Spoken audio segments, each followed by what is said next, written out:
Observations.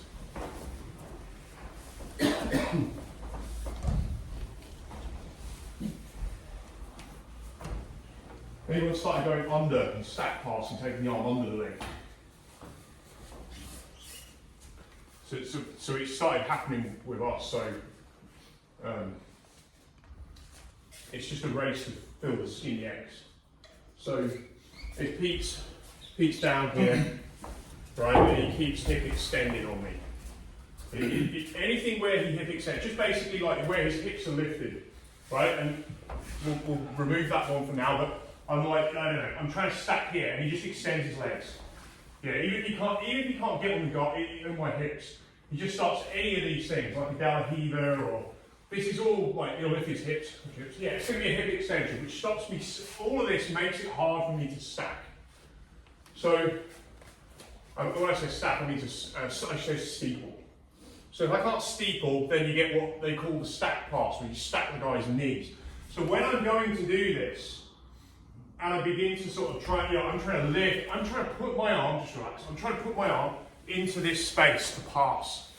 So see how again, it's all about trying to fill that space.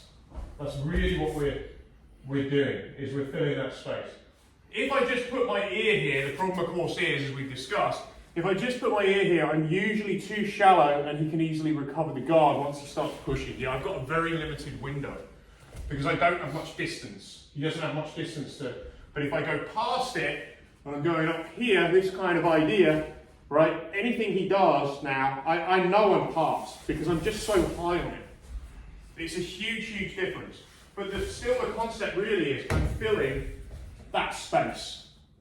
You know, either that space or that space. That's what I'm doing, I'm filling it. So when you get to this position, this becomes really about who can get the arm, if I'm on this side, who can get the arm there first. If Pete puts his own hand up here, up into that space, he can do a backward roll. Yeah, and he can just recover guard, which is what we were just doing. So anytime the person tries to stack this to me, anytime I feel, so I start extending to push him away, and he gets that arm under, I feel this dominant arm, I'm going to go early. And it might be that I end up going all the way, it just depends on a lot of his energy, but like, I might end up going all the way through. But it's a race to fill the skinny X.